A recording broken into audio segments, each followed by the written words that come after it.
Welcome to Controversy with FP Wellman. I've been looking forward to this show for weeks. I've been a fan of our guest for years. Can't believe he actually took time to hang out with me while he's on tour and everything else. Going to be a lot of fun, but we have to start off with the comedy that is the House GOP.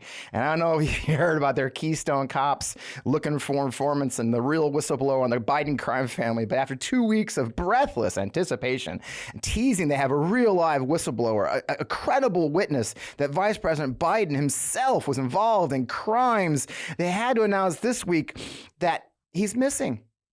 That they somehow lost their informant, or like 9 of them. And you can't, and it's so bad. Literally, you'll see Congressman Jared Moskowitz actually posted this helpful wanted poster for Chairman Comey. You can see on your screen, that this is very helpful because the missing person is missing. I did a bit about it this week. I mean, the whole thing is a complete joke. These guys have no idea what they're doing. We're definitely going to talk about the Keystone cops here with our guest. So let's just get on with the show.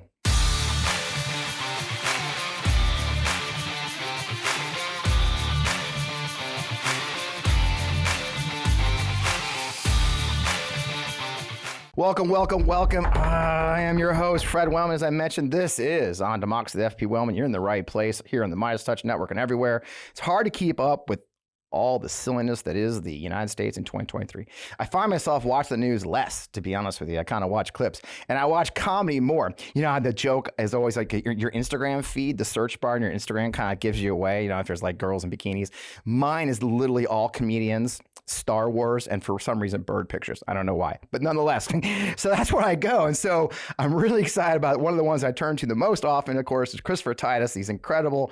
He's foolishly decided to join our show. Chris is a comedian, podcaster, actor. He was an overnight success at the ripe age of 36 when he started his own TV show, aptly titled Titus. Your branding's very much always the same, my brother, which of course he was a star, executive producer, co-creator, stand-up comedian, longtime host of his own podcast, aptly titled The Titus Podcast, right? And he's currently on tour, and I'm sure we'll hear about where that's at. Brother, man, thanks for joining the show. I really appreciate you. Yeah, we call it the Armageddon Update. I wrote it as a joke. The podcast started as the Armageddon Update because everybody's going after Obama, and Obama had kind of turned the country around. Like he had the worst financial crisis in 100 years, and so I ironically named it the Armageddon Update. And since then, it's actually just an apt title with the way the world's going. So it never ends. Where we're at now. It's a rolling Armageddon that never, it's just a new version. It's a slow moving Armageddon. That's what we're living in right now. That's what we're living in, right? That is it. Of course, I mentioned at the top, about the, it must be hard to stay like topical right now because shit changes so fast, right? Like I've had, you can't put a show in the can for a week because it's already out of date, right? I mean, do you ever? It's like Armageddon updates where I was like on it, like that morning. I turned the news on. I wrote 400 words, funny. Then I give it to my producer, and we actually do all the stuff. And 2 days later, we look like we were sleeping. Yeah, you missed all these stories. The new movie Jaws is out. That's kind of how it came across. And so we try really hard, man. This new one I kind of went after everybody. But the Armageddon Update, Christopher Titus podcast is on my YouTube channel, Christopher Titus TV, and all those places where you can get it. So thanks for letting me whore my product right up front. This is what we do. This is what we're here for, brother. It's no point. I'm proud to help where I can.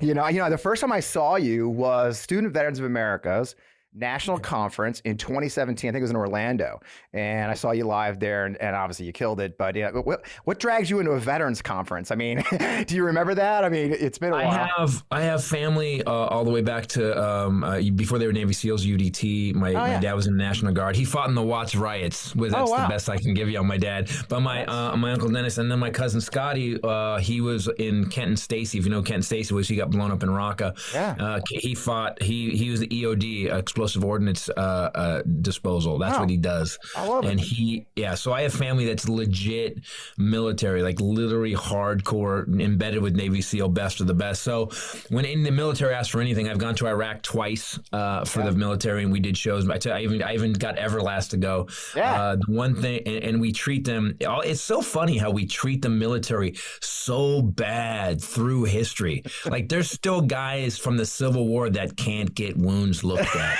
That's how we've been working. So, brother, anytime the military needs me for something, I usually do it. I was driving here, and my girlfriend's like, "Have you got your damn disability updated yet, or what?" I'm like, "Oh shit."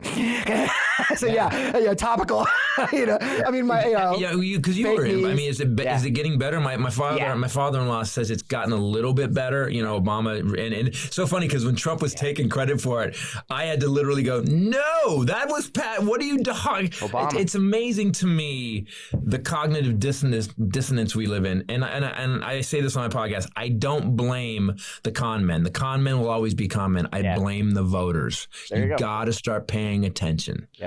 Yep. I think you nailed it right there. And you're right. It was Obama. I actually got involved. I was still a Republican when he came in. He broke me, man. I joke a lot that Michelle Obama's muscular arms broke me, because they dove the fuck in and they made a difference, and he hired Bob McDonald, who was a West Point grad. He was at Procter & Gamble CEO, and they put him in there as VA secretary. Everybody thought it was crazy, but he just really kicked him some ass. VA got a lot better over those 2.5 years. And it's funny to see, Trump tries to take credit for when he got rid of half the programs. But no, it's gotten better. I've got a kid who's a National Guardsman. I got another kid who's a veteran himself, the 82nd Airborne, which is fine, I guess. Well, it's a bit of a running joke. I was a 101st guy, and he went to 82nd to mock me, I think. But Randy Williams, my father-in-law by marriage on mom's side was by my wife's mother's side.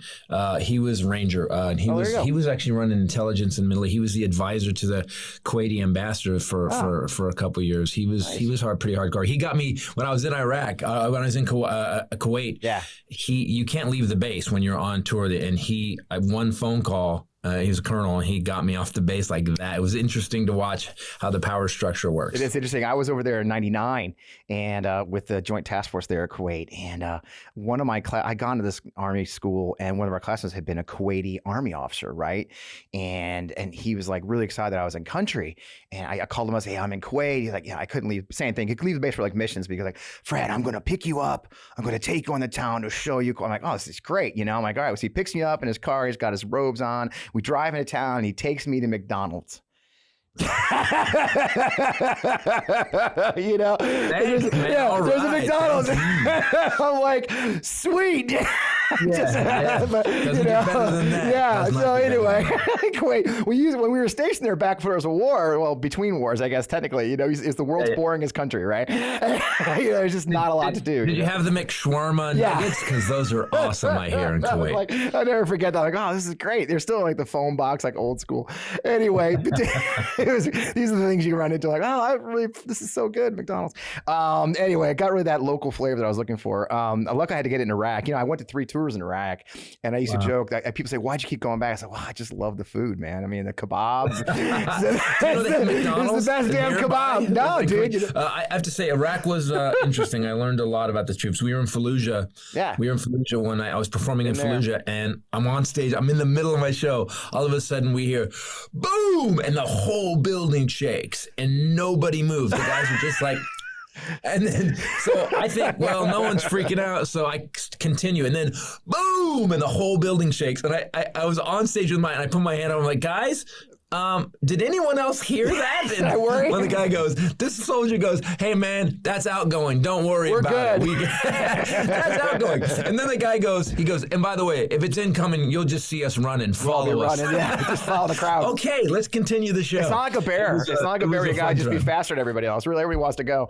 Well, when I was stationed in the Green Zone for 2 tours, and I actually lived right next to the river there. And that was when all things were crazy in Sadr City. So they'd shoot them over from Sadr City, right? And you got really good at okay, you hear the launch, you go, whoosh, you're like, okay, that's a rocket. And you're laying in bed, do I run to the bunker? I'm kind of comfortable. And you're like, I went long, fuck it. You're like, I'm in my underwear. I'm just not feeling it, It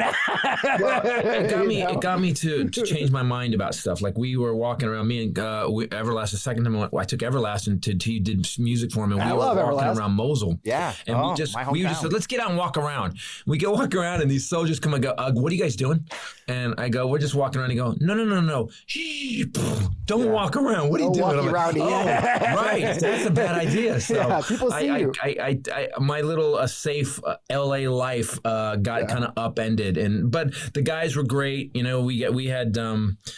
We We had a great time over there. We got to re-induct a guy. Like they duct taped him to a tank, and they were like, Titus, go say something. So I got to mock. I got to roast a guy while he was roasting duct tape to a tank. And be funny. No pressure. Yeah, be funny. Yeah. Well, I tell a story of Mosul. So I was in Mosul my first tour. I came back my second tour, and I was working with this guy named Petraeus, who people have heard of.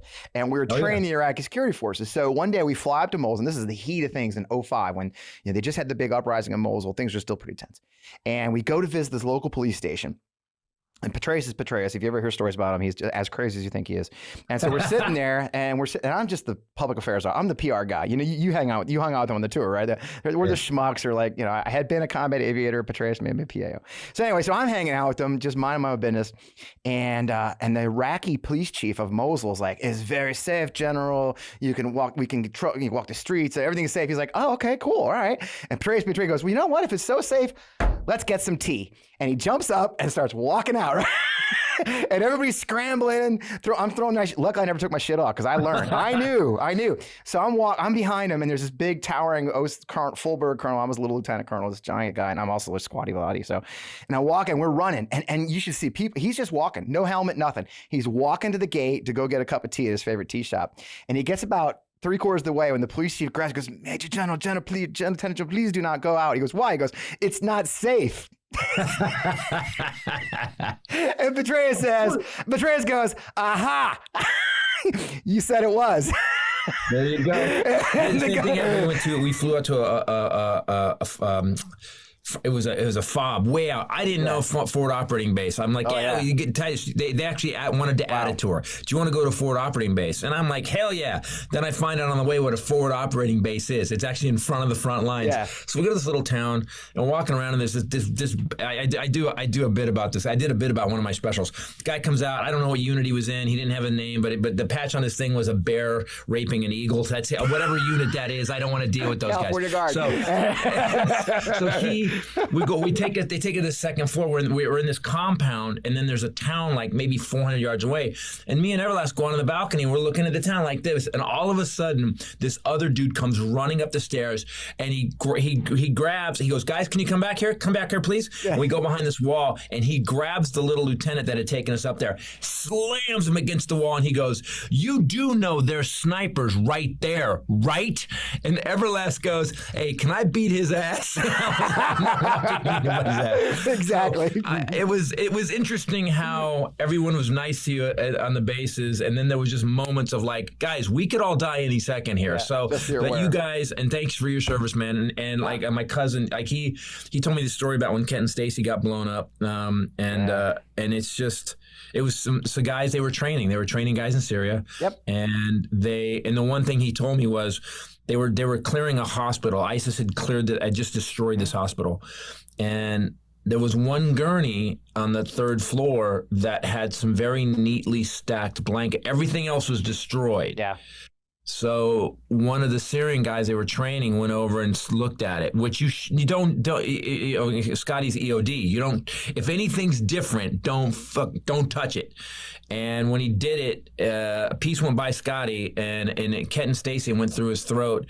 And Kenton, by the way, if it went this far over, it severed part of his spinal cord, his vocal cords, this much over, and he would have just got hurt, he got a scratch. Yep. So it's just, to everybody in the military, all you guys who've busted your ass and continue to do it, for the shitty pay. My niece is a Marine right now. She's in a skiff in San Diego.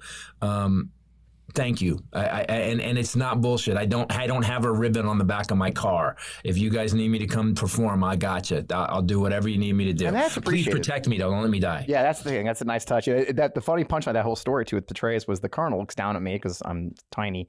And he says, "Hey, so you do this often?" I said, "Yeah, all the time." He goes, "Good luck surviving." Good luck surviving your tour. I'm like, "Thanks." I did, but yeah, it's a weird life. You kind of get used to it. You get sort of blasé about it. You're like, all right, well, I almost got blown up there, and then you get the weird wound. Like my big wound of war is I blew out my foot, like running to hide in a hole. I was like, I stepped in a hole. It's like, wow, my big injury is I really just blew my foot out stepping in a hole. It's nothing manly at all. But that's no, it still counts. You were trying to avoid death. I was trying to avoid dying. Yeah, I guess that counts. Yeah, I'll take it. I'll take what I can. On more topical nature, and actually it's not that topical.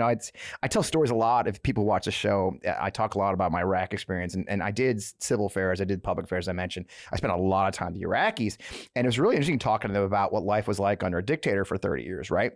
Yeah. And one of my most telling, and it'll lead us to what we were talking about in the pre-show, is one of my most interesting ones was we were starting to get the bombs in Mosul. I was outside of Mosul on my first tour, the 101st Airborne, and I ran sort of a sector of what's called Q West, which is an air base down there. Anyway, Q West, we did Q West. Yeah, great. Oh my God, I wish I'd been there. So I was there. I'm the founding father of Q West. I was one of the first guys. I set up probably where you did your stage. When I got there, it was all bombed out and no windows, and I was the 101st during the air day. So we took over Q West, and just seriously, we had a local show up at our gate, which was literally a pilot with a pistol, and he's like, "Hey, I need water." So we ended up doing civil affairs. But I was seeing this guy, Dr. Muhammad. He's in a book someday, hopefully if it ever gets sold. But and we started to get bombs, right? They were starting to go off, IEDs on the side of the road. This is early days. And I said to Dr. Muhammad, I said, and it's such a telling thing about life under authoritarianism. And I said, I don't get it, Muhammad. I don't get it. People are seeing them put the bombs in. People are seeing the guys doing this. They know who's doing it. There's no question. He said, yes. He says, Major Woman, let me explain something to you. When you live under a dictator for 35 years, like Saddam, when you see, when you see your neighbors, the car comes at night and the neighbors disappear and they're not there in the morning. What you learn to do is not see things. Wow. Right? He says you learn to not see things. So yes, people are driving by, but I assure you they are not seeing things. And I thought, wow. And the point I make is, I thought to myself, fuck, thank God I live in America. Yeah. And anyways, Ron DeSantis. So down the road. Let's talk segue. Right? Wow. Segue, Ron DeSantis. And he had a bad night last night. He endorsed Kelly Craft, who was running for Kentucky governor. She got a whopping, I think, 17%. So, and then he lost Duval. He lost Jacksonville, the largest Republican-controlled city. There's only been one Democrat in like 30 years. Donna Deegan won last night. I mean, handily won. She was outspent 4-1. And DeSantis' candidate lost. And it reminds me, I was thinking overnight as we were getting ready to talk, my friend Rachel Vindman, who's a previous guest on the show, has been an old friend of mine for years now. Rachel tweeted last night that she lives in Florida now, which is, God bless her. And one of her friends took the history test, and the history test called slavery forced servants and called the Japanese internment program, World War II, a relocation program, And so, I mean, and Hitler was a go-getter. That's what they called Hitler. We've lost our mind. DeSantis. The thing that bothers me the most about DeSantis, and the funny, he keeps building it. This thing where now. Yeah. That gay people, if the doctor has a religious thing about gay people, he doesn't have. If someone comes into a trauma center and they need life-saving surgery, and the doctor goes, "Well, he's gay. I don't want to work on him."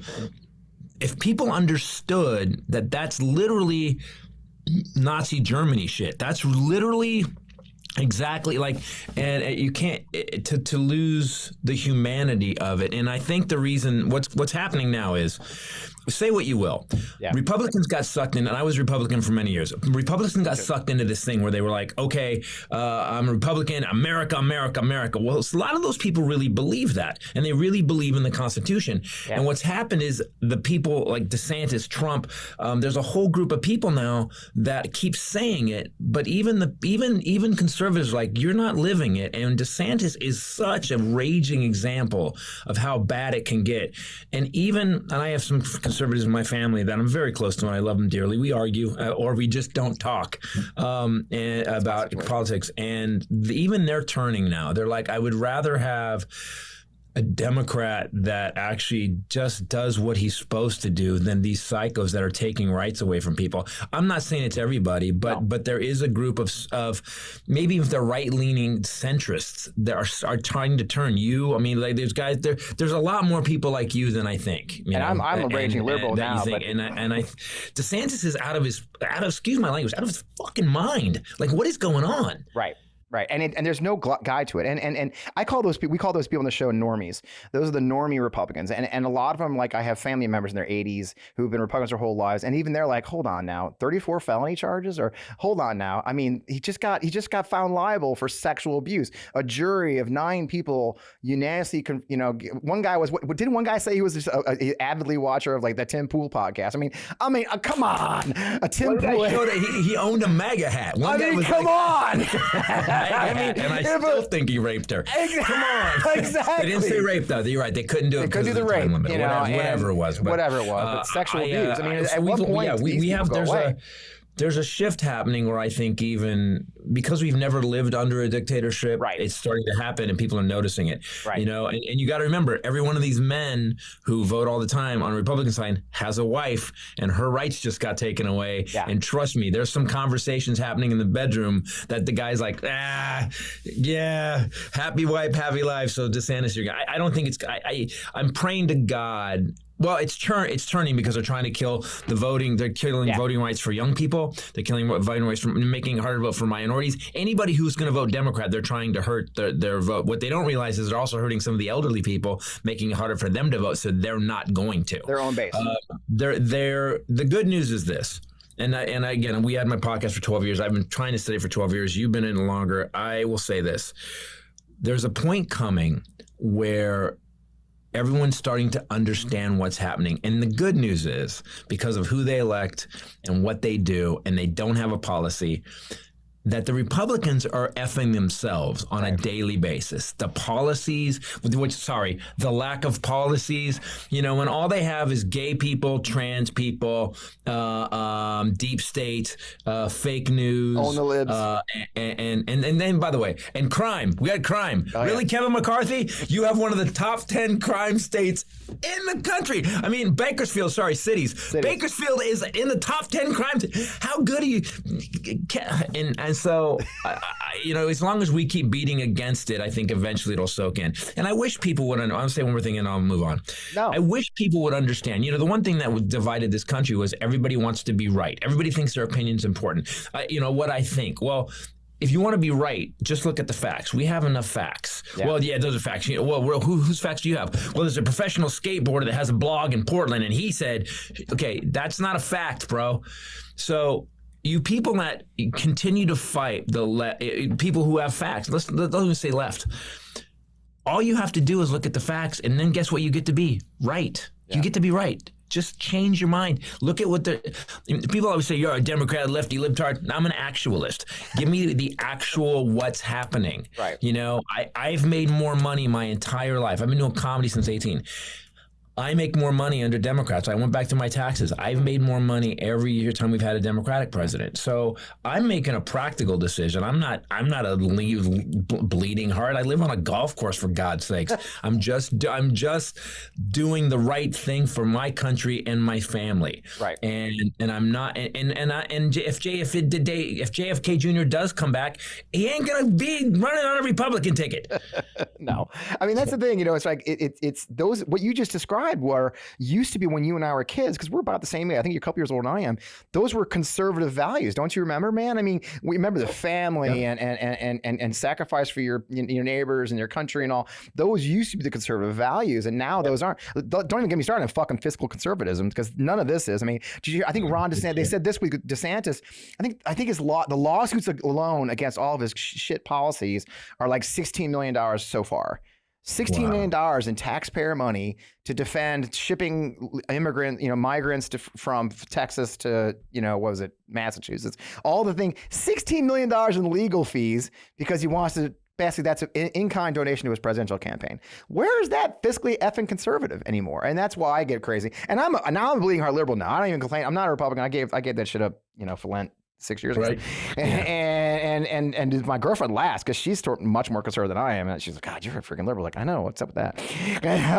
But it's just I'm fine with that. It means I care about other people. The Martha Vineyard thing. I care about other people. The one just because these migrant workers didn't have to work in Texas. Right. They were like, hey, we live in Martha's Vineyard. We get to work in nicer places. This is awesome. The weather's great. They have support programs here. Cold. They have to burn. Yeah, they don't treat us like shit here. This is great. Again, every one of the GOP's policies, everything they try to do a gotcha seems to screw them every time. Well, that's it. You know, and segueing back to something we were talking about earlier, you talk about these young people, right? So I'm advisor to the voters of tomorrow. I've had the head. I had a couple of folks. I was on Victor Shee's podcast the other day. You know, this new generation is doing stuff like, and I was laughing because I caught, maybe it was a couple of months ago. You did a bit. It's on your website, I think. You know, when you open your website up about Gen Z, and I was laughing because, you know, I'm old enough to I have two kids that are millennials technically, and I have two kids that are Gen Zers, which is because of the cat, right? And I love how people like boomers and other Gen Xers like, I guess you're actually a boomer now, aren't you? But they call me. No, I know because it's a 2 months. I know. I'm there too. I'm like a senior Gen Xer. I'm a gray area. Damn it. Call me a boomer again. We're going to have trouble. It's a good thing you're so far away. Having said that, I laugh because so many people are our generation. See, I see how I did that. Our generation, they call them the trophy participation trophy generation. But I always say, you know, it wasn't my freaking 7-year-old that bought the fucking trophy, y'all. Yep. That was us. That was us. You know, my 7-year-old wasn't going to Trophies or us. Hey, can we get trophies? No, that was you idiot parents buying the participation trophy generation is us, not them. You know, it's like I just like you talk about it a lot. How just the shit show they've seen for the last 20 years. You know, it's like we had to stop that. It goes back further than that. It goes back to 96, man. If you see the bit, by the way, if you want to see we people paid for the thing for a year. We filmed it a year ago. Yeah. Zero Side Effects is on my YouTube channel, Titus TV. It's a full hour and 20-minute special. Yep. But the millennial bit came about because I was driving. I have two kids. I have a 20-year-old, I have a 19-year-old and a 21-year-old. There you go. Yep. And I started to kind of think about, because I made fun of them for 3 specials. And then I was like, wait, they that must be nice. School. We didn't have school shootings. Thanks, Dad. And they're just used to it. I remember the Sandy Hook, I was driving them to school while we were listening to the news. And I remember I was in the car crying, and my daughter was like, why? She was little. Why are you crying? I'm like, you guys, you don't even know the world you guys live in. And then I started thinking about 9/11, and then I started thinking about anthrax and in the 24-hour news cycle. These kids, it's amazing all of them don't have PTSD on some weird no wonder they're, and then we put them on medication on top of that because we were a little annoyed. I need my time. Can you guys go take yourself off? What I go, and so when I got that, I was like, oh, I have to apologize to these kids. So all you millennials out there, there's an apology to millennials and Gen Z. Yeah. And again, I was wrong. Moving on. Enjoy your participation trophies. Yeah, enjoy those trophies. Them. Yeah, because you know I know my daughter, that my kids give me so much crap. I was like, you know, thanks, Dad, for all the shitty world we live in. Like, hey, I tried. You know, it's not my fault. Exactly. Well, you make a good point. My daughter, quick story about my daughter about she was on a soccer team, and they were horrible. They sucked so bad. They won 2 games because the other team didn't have enough players. That's why they were forfeits. So at the end of the season, we go to the trophy ceremony, and I'm like, she goes, we have to go to the trophy ceremony. I go, trophy ceremony? Oh, they're gonna make you watch other kids get trophies so you feel bad about yourself, so you try harder. Yes, that's the kind of values I want. She goes, no, they're giving us trophies. And I said, for what? And she said, because this was early on, she's a little, because we participated. And so we had a talk. So we were driving home in the car, and she's got this little trophy, and she goes, why did we get this, Dad? I go, I don't know. Why do you think? She goes, well, we didn't win. And I go, exactly. She goes, so it doesn't mean anything. And I said, exactly. So I guess I raised her right. And then 2 years later, she came with a team that made it to the final tournament and came in second. Wow. And they gave her a medal. It was nice. A medal. And on the way home, she remembered that, and she said, we earned this one. And so I think what's happening is these kids, you're right, it's the parents' fault. Helicopter parenting created a generation of kids, and they're waking up now. David Hogg, there's all these kids that are like, if I was the GOP, and they're scared, that's why they're changing the voting laws. They're scared to death because these kids, they're young enough to not give a shit. You and I got stuff. We got stuff to protect. You and I got stuff to protect. But these kids, they don't care anymore, which is great. That's it. And I love the energy. I love hanging out with them. I'm on the senior advisor to Santiago Mayer was on the show, and this kid's still in college. He finally graduated last week. And I'm like, Bro, I'm like fucking 57 and I can barely hold together a podcast and a couple consulting gigs, and you're going to college full time and running a super PAC basically, you know. I'm like, the hell, you know, he's building chapters around the country. These kids, they're freaking amazing, right? You know, Victor Shee's out here running, I think he's got 5 different shows he's on. I mean, these kids are amazing. And you know what? They're pissed. They're pissed. And they're watching, and they know, and I talk about a lot, and probably regular viewers of the show hear this a lot, but I talk about a lot, and you'll appreciate this too, because your kid's about the same age. My youngest is 25, and I realized this generation was different. And if people heard the story before, I don't care. It was different because my son's a little on the spectrum, right? So he was kind of shy, you know, introvert kind of kid, you know. And so when he was like 8 or 10, we got an Xbox, and that's when they had Xbox Live first, right? I'm sure you went through that with your kids. And one day, a kid who doesn't emote to any great extent I hear him screaming, yelling, and laughing his ass off in his room. And I pound the door open and go, what the hell is going on in here? What shenanigans? And I got to act old, right? And he's on the Xbox Live, standing up, jumping up and down, playing a game. You know, dude, you know how they get, right? And they get excited. Yeah. I'm like, dude, who are you talking to? He goes, oh, my friend in Germany. I'm like, your friend in Germany? And I look up, you know, I'm freaking out like, oh, sure, some perv. No, it's literally like some 12-year-old dude who lives in Germany, and they're playing video games together. And it was like, I was like slapped across the forehead. Oh, shit. You know, these kids have a larger community than you and I did, Chris. You know, you and I grew up, you grew up in California. I grew up here in Missouri. My neighborhood, my community was on my bike, how far my 10-speed would go, right? That was my neighborhood. These kids are really interconnected, right? And they feel it. They see it. They see, a friend of mine, John Delavolpe, was on the show. One of these books is his, Fight, the one on in the end here called Fight. John Delavolpe, he does all the polling for the Institute of Politics at Harvard. And every year he's done this, he started with millennials, he's still going. And one of the most interesting things in his previous episode, he talked about how when they surveyed them, they asked this generation, what are you thinking about when you go in the voting booth? And they literally said, I'm thinking about my friend's aunt who couldn't get an abortion, or my grandma. Yeah, it's really it's just dramatically different than how you and I are in our generation. These kids see, so all these things. So when you see the Tennessee 3 getting booted out in Tennessee, guys like you and I are like, that's Tennessee. Not Gen Z, man. You know, they're like, that's the fucking GOP, and they just fuck somebody. You know what I'm saying? It's really interesting. Do you find yourself? I find myself re-inspired. Part of it was, we started our podcast with the Jared Loughner shooting, and to watch David Hogg and some of those kids, I think I became a little more. A lot of comics don't have the balls to just go full out. They don't want to make anybody mad.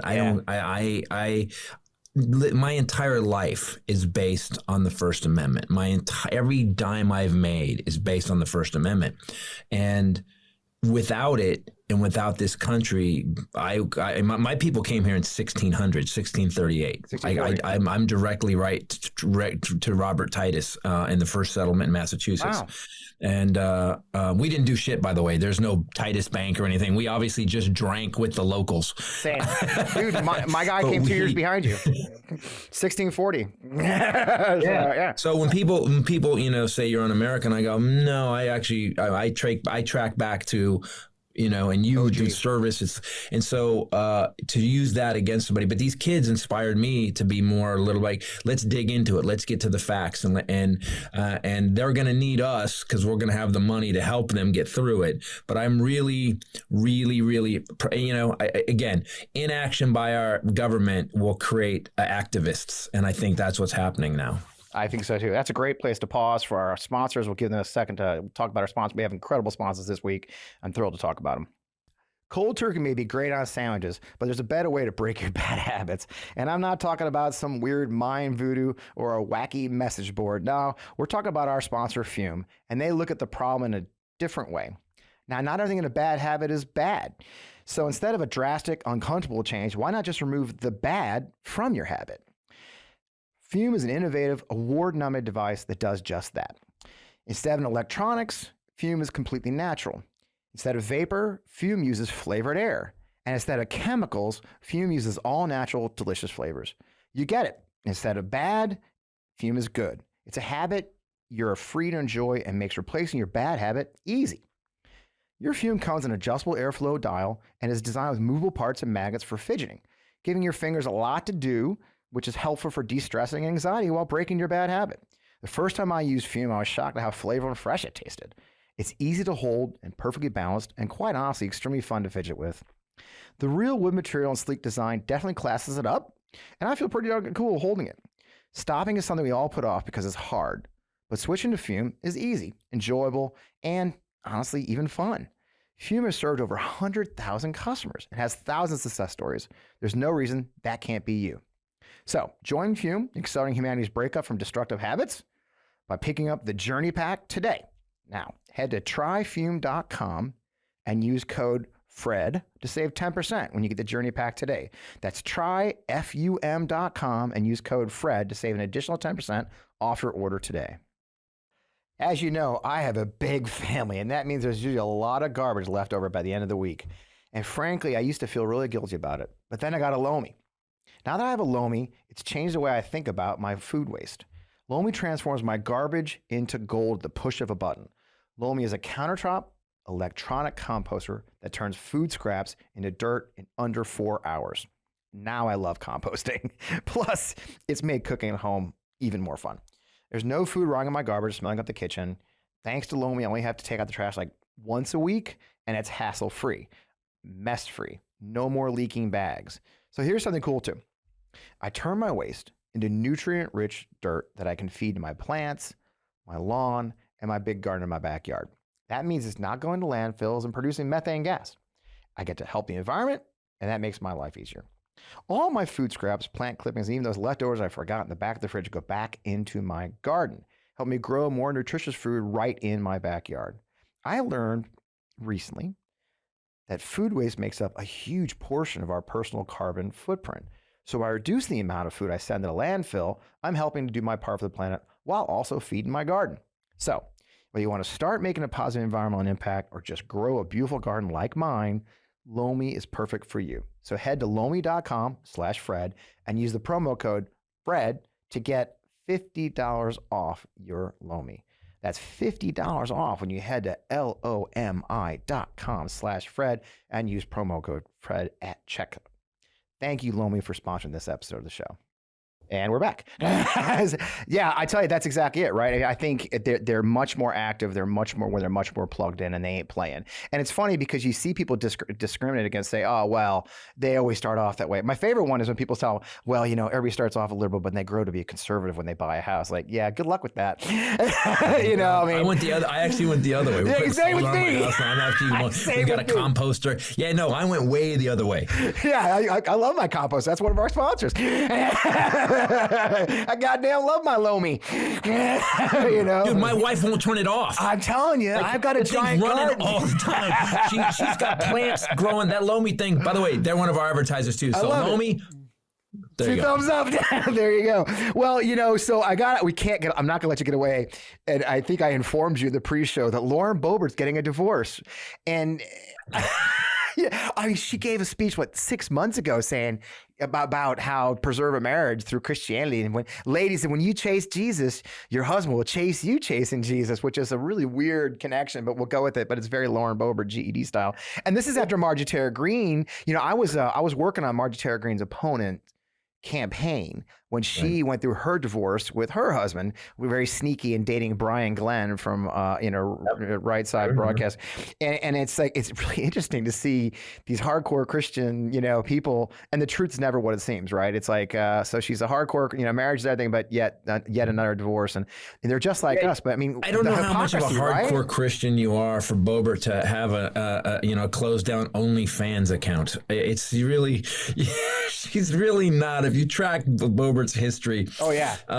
We just did a podcast about hypocrisy. The hypocrisy of the GOP, it's not just an accident, it's policy. Right. Whether it's where you know, crime is bad, yet they have the worst, the crime cities, some of the hardest core Republicans, worst crime city. You know, guns, it's mental health problem, but gun laws, the least gun laws have the most gun death in all red states. And no money for mental health. That Abbott cut mental health training. And then they cut mental health. Exactly. I'll vote against it. It is so, the hypocrisy is insane. Christian values. Trump's our guy. Really? The guy who just got a civil case settled for rape and was screwing a porn star where his wife was raising a newborn. Right. That's your guy. And so here's what I don't get. Maybe you can help me. You've probably spent more time thinking about this. I keep trying to figure out why. The con men are the con men. Why is it? Because Reagan killed our education system in '84, so people are just dumb and have no critical thinking?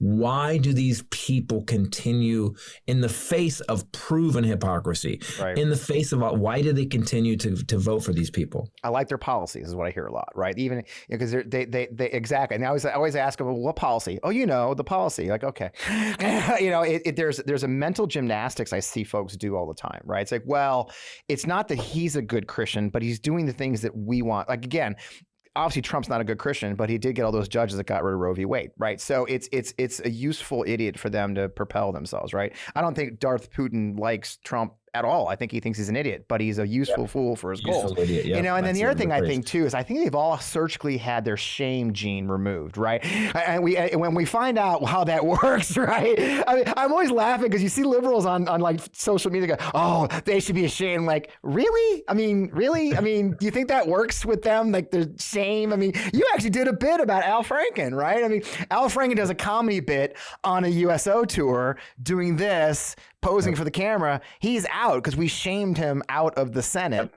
And yet, I mean, it's just the insanity of it. So I think they've all had their shame genes surgically removed, or that portion there, the little scar. Look for the scar on their head where you hide shame. There's a chemical in the mega head. It soaks into your skin and burns the shame gene out. Right. The funny thing of the Franken thing, and I brought this up, I was like, you do understand that somebody had to take that picture. Like, it was obviously a sneaky thing. There was people there. She was wearing an armored vest. She was wearing a vest. He wasn't feeling up. Like, what do you guys? And this is the problem with Democrats, and this bothers me a lot. I'm a pretty, I don't want to say tough guy. I'm intense, and I call it like it is. Yes. The Democrats have this thing. And OAC, and there's some, we need to be, look, the GOP will get into lockstep. Here's what we're going to say. You go woke, you go broke. Right. Okay. And we're all going to say that. And they all do it. Yep. The Democrats go, well, my idea is not that. I have a 10% different opinion. And what ends up happening is it looks like herding cats. It just looks like a bunch of, we need to actually, and as long as the message is positive, and by the way, go woke, go broke. Apple is the biggest company on the planet. It's got $3 trillion in cash, and it's run by a gay guy. Yeah. So the phrase doesn't even make sense. Yeah. Sorry. But Bud Light. Which I think will survive. You're I think they're going to make it. I think they'll pull through. They've lost a little bit of money, but I think they'll figure it out. But no, you're absolutely right. It is this. We do this in the left. Now, this is where I get weird, and I actually compliment them too. Is I think the House Dems have done a great job, to be honest, because I was worried that we would have. But I talked about Jared Moskowitz at the top of the hour. I talked about that, his little bit about they're doing I gotta give Hakeem Jeffries. I've met Hakeem Jeffries. Yeah, he's really great. I think he's great. I'm glad we have a new generation too. I mean, and please, Dianne Feinstein, look, you've done a great job for the country. You've been here a long time. But guess what, babe? It's don't you have grandkids? What are you doing? Sorry. I'm just saying we have to be aware enough to call that, because why the right won't do that. We do call each other on it, and I agree with you. I think we're fighting a weird, impossible battle with a side that just makes shit up. They make it up, then everybody starts saying it. And I have relatives that will spew it. My uncle, we take a family vacation with my conservative uncle and aunt, and they're awesome. But they started talking about all this crazy stuff. Well, I have an opinion, as you do the research. Yeah. So I just started texting them both, article after article after article, till 3 days later, my uncle comes in and he goes, "Hey, stop it." He just didn't want to hear it anymore. So, but you're right. Yeah, I mean, the great thing about the Democrats is when they do get loud, it's for something real, it's for something real that needs to happen. And DeSantis, man, like, this guy scares me way more than Trump. Yeah. And I don't know how he's getting what he's getting done. I don't, you gotta, for DeSantis to pass what he's passing, he's got to have a lot of minions that are willing to do evil. And there it is, right? And there it is. I mean, that's something I talk about a lot is, none of these authoritarian governments, none of these regimes, Hitler, Mussolini, Saddam, the one I dealt with personally, no, those guys don't do that alone, right? There's complicit and compliant, and then there's the people who are scared. That's why his laws he's passing on, the book banning, for example, are so vague. The goal is to intimidate people into self-policing, right? Well, you know what? I don't know if this book's going to pass or not. Let's just pull it. That's the whole way the authoritarian mindset works. Now, the question is, can he duplicate that at a national level? It's not looking great, but, you know, it is 2023, so who fucking knows, man, right? You know, but you know, I think Trump did something. And by the way, again, hypocrisy. Right. Yeah, man, freedom of speech. Let's take all those books out of the library. What? You can't teach that, right? Yeah, we want freedom, but not that kind of freedom. Exactly. Well, you know, we want the freedom that you have to listen to our rules. Yeah, our rules. Listening to your rules. They won't wear masks unless they're at a Nazi protest. Because I'm free. Carrying a swastika. It was my choice. Fine, covering their my body, my choice. I don't get it. No, that's exactly it, and it's painful to watch, you know. And I dealt with it. I was at I ran a COVID hospital for a while in New York, and it was crazy. I had people. We had a guy. It's a true story. I don't tell it often. We had a guy actually show up to be a volunteer. I won't say where he's from. He's a veteran, and he literally came to disprove that COVID was a thing. We found out, that was the chief of staff of the hospital. My job was to fire. I literally fired more, you know, staff than we had patients at one point. You know, the head doctor came, she goes, how's it going? I said, well, I got rid of another, that crazy guy that came here to disprove. She goes, how many is that now? I said, I sent 4 guys home. She goes, isn't that more patients than we've sent home? Like, yeah. You know, he literally, he'd gone all the way to New York. Crazy. He had gone all the way to New York. Stacking fake bodies in the refrigerated truck? It's like cordwood? We're just making that up. He thought it was fake. I'm like, bro, you know, I got into an line with some lady saying the whole thing was fake. I'm like, I'm sitting here right now looking down from my conference room at patients being brought in, and they look, you know, we had one guy leave. I'll tell you, this is a happy podcast, but still, we had one of the coolest things that the ladies, there was ladies that organized this whole hospital. It's amazing. Missy Givens and this doctor from the Army, a couple others. Anyway, New York Presbyterian did the thing. Anyway, so one of the smart things they did, it was all special forces veterans, special operations veterans, and then a few nurses and doctors. My dumbass. I'm a Ranger, I'm not special operations. And the smartest thing. My father-in-law was a Ranger too. Yeah, I got it in 93. I know what you guys went through. Yeah. So we had, one of the smartest things they did, they brought in a counselor, they brought in a social worker, not just for the staff, not just for the patient, but the staff. But she comes in one day and she's crying. She comes in they would come to my office, the crying room, we called it. And she came in, she's crying.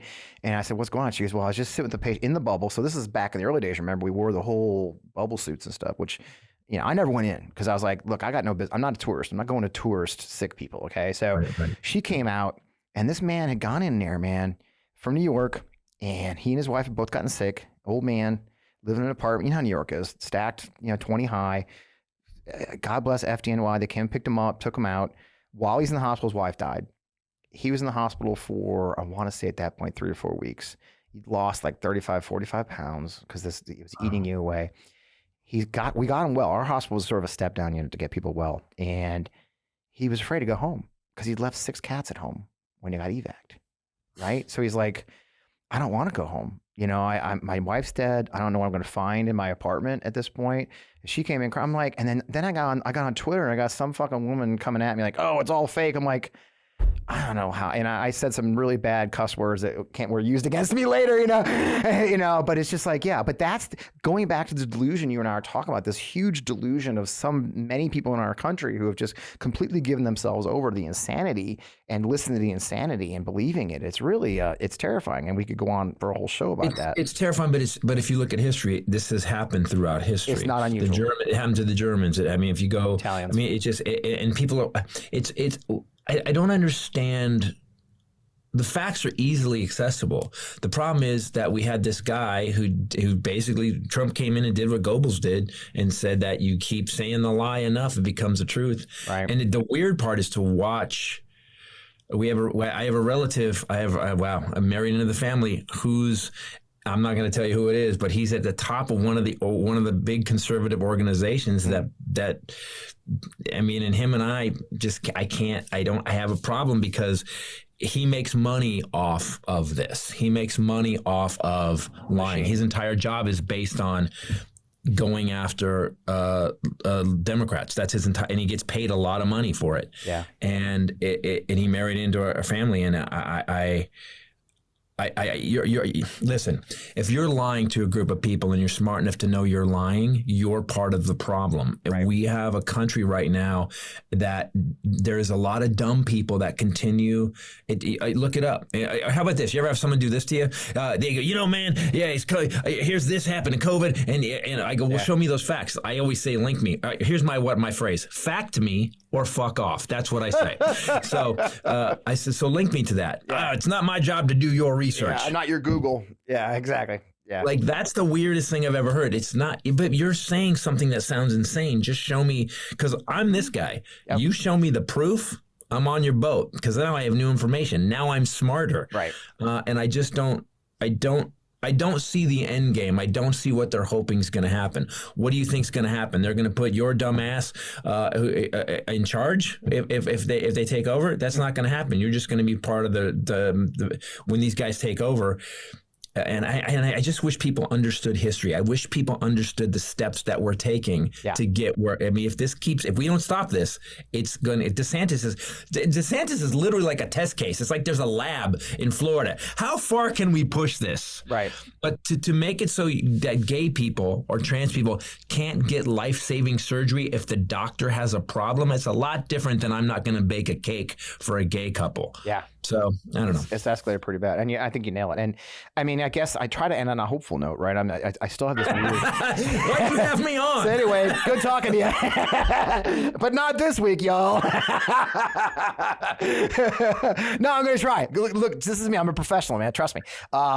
He got his ass fucking whooped in Jacksonville last night. Right. Yeah. I mean, let's be honest. He endorsed a Republican. It's a steady in his own goddamn state that he just won. He lost the biggest Republican controlled city in the state in this country. So I do find some optimism. People are going, hold it, fuck, this is nuts. And the laws are starting to have. The other problem is the great ideas are starting to have impact. Right. Like this, I guess they just tightened up. You have to use E-Verify, tighter, or some fucking rule in Florida. You know how it is. But it's only a week old, and businesses are like freaking out because let's be honest. And a lot of people who look like you and me aren't the ones picking the fruit. The oranges don't get picked by people like you and me, brother. And we sit in the refrigerated trailer and we go, can you guys do this part of the orchard? That's what the people like us do. Here's your paper check. What's happening now is that I think they're screwing businesses. And it's funny because the Republicans are all pro-business, right? But they're just screwing businesses. So here's the good news. I'm going to help you end on a happy note. Okay? All right. It's a little fucking happy dance, man. Here's what I'll say is that what's making me happy is we're starting to see, we've let it go down the road, Trump, and people started to wake up to the fact on the left that, oh, these guys aren't kidding. Yeah. This is not an anomaly. Yeah. This is now their platform. Yep. And what happened in Tennessee, the Tennessee 3, the response to it was awesome. To have those kids just marching through and not letting it stop. We've got when you see like DeSantis, Florida, Jacksonville gets taken by a Democrat. At one point, you have to have. It's those sparks that give me hope. So keep fighting, and we all have hope. And I'll keep writing jokes that make people want to punch me outside the club after the show's over. But I will continue to do it. In the spirit of Carlin and Robin Williams, I will do my best to rattle the cage. And we appreciate that more than you can imagine, my friend. Dude, thanks for having me on. I loved it, man. What a great time. Thanks for making time. No, you're on to it. So before I let you go, where can we find you? Where's the tour going? How do I buy tickets to see your ass live? Go. So the new show, just to make you feel better, is called Carrying Monsters. It's basically, these are stories for many years I couldn't tell, and then a bunch of people who the stories are about died, and now they're stories I shouldn't tell, but there's going to be no attorneys involved. So excellent. I'm touring with the show. This one. You're not trying to extend your 13-year divorce? And it's all about my family and getting through the worst divorce ever, and it's hopeful. Like you said, I will go into the darkness. But I always leave in the light. Just so you know that. So go to ChristopherTitus.com if you want to see all our stuff on YouTube. I do the Armageddon update, which is very funny. Have you seen it? Yeah, I like that. And so that's Christopher Titus TV. The new special's up for free on Christopher Titus TV. I put all my specials up during COVID because we were all locked down. So I'm on my 10th one. Carrying Monsters is my 10th. Come see the show. I guarantee you have a good time. We got a standing ovation this on a Sunday. The show's that good. It's that good. I'm not surprised. Not to brag, but but I've been doing this 40 years. I better not suck at it. Yeah, and we didn't talk about you being on Columbo. I'm going to let you go. You thought I forgot, you son of a bitch. That was extra. I think I got cut. But it's still on my credit. It's still on your IMDb. You have no credits. So I may have I left. just It's watched 21 Jump Columbo. Street, Columbo, and then your own fucking show. I was like, that is a hell of a leap to go from. And brother, I know I saw you because I watched that show every week with my parents. So God bless you. Yeah, it was fun. I love doing it. We, I've been really lucky, and that I could get to. That I've done this job since I was 18 years old. That I've been a comedian is just a blessing. And again, because of that, because of this country, there's many countries in the world I could not do this. Yeah. Without the First Amendment in the Constitution. So when people say, "Oh man, you're communist, you're socialist," first of all, could we get people just to fucking understand the difference between communism and socialism? So but look, we'll argue after you get a dictionary. God damn. Sorry. It's all online. Just clickety This clack, isn't hard. dude. It's Clickety in your clack, you can fucking figure it phone. All the world's information. All right, Kirill, I'm gonna let you go, brother. Man, good seeing you. Go do good things, man. Thanks for joining me.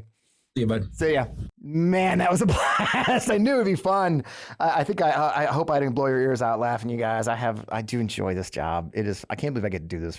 It's just great. And I really appreciate you all being here and being part of it. We're so thrilled to be on the Midas Touch Network and all the auto platforms, just everywhere. I tell you a little tip, though. If you could do me a giant favor and you go on Apple Podcasts or Spotify or Google or Amazon, or especially our friends over at the Midas Touch, go ahead and share. I'd love to get a review. 5 stars would be wonderful. I love those. Get rid of all the people that hate me. It matters a lot, the algorithm. We've really seen just exponential growth, especially since we joined our friends at the Midas Touch Network. And it's all because of you guys. But if you can go the extra step and share, subscribe, tell your friends. By the way, leave a comment on YouTube. I actually do read them as much as I can. And you'll see me reply, and I'll try not to cuss. So please do. I'd love your support. And thank you. We just love our community. You're a part of it. You can find our community, of course, at our Substack, fpwellman.substack.com. Really enjoying that community. You can catch the podcast a whole day early if you do it that way. In addition, you can find us, of course, on Midas Touch, and I hope you watch our other creators on the Midas Touch Network. It's growing fast. It's one of the fastest growing networks in America, and I'm just thrilled to be a part of it. Thank you again to our sponsors, Fume and Lomi, this week. We're so thrilled to have sponsors on the show now, and they've joined our community as well. And and I actually do use the stuff, which is kind of funny. And so I just really appreciate that. Of course, our longtime sponsor since I joined here at the studio, they own Half Coast Studio, which is Vi Media. Vi Media is a digital marketing firm based here in St. Louis. They can be your partner for everything you might need in the digital marketing space. That's VIE.media, Vi Media. They're just a terrific organization. I'm very blessed. As always, find me I'm still on Twitter, y'all. I'm not quitting. I'm not quitting. So I'm at FP Wellman on Twitter. I'm at FP Wellman on Post and Jesus, Spoutable and everywhere else. On Instagram, I'm FP Wellman Official. So you can see all my pictures of me walking and all my funniest stuff there.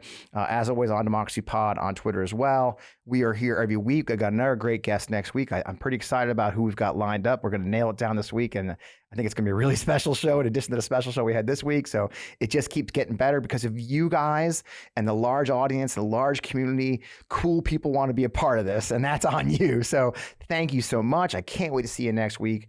Thanks for joining the show. Remember, just like Chris said at the end there, please keep up the fight. It does matter. We are moving the needle. The results of last night's elections tell us that we're moving the needle, but it's all because of the energy that we all bring together to fight for our country. As always, I'm Fred Wellman. This is On Democracy with FP Wellman. We'll see you next week.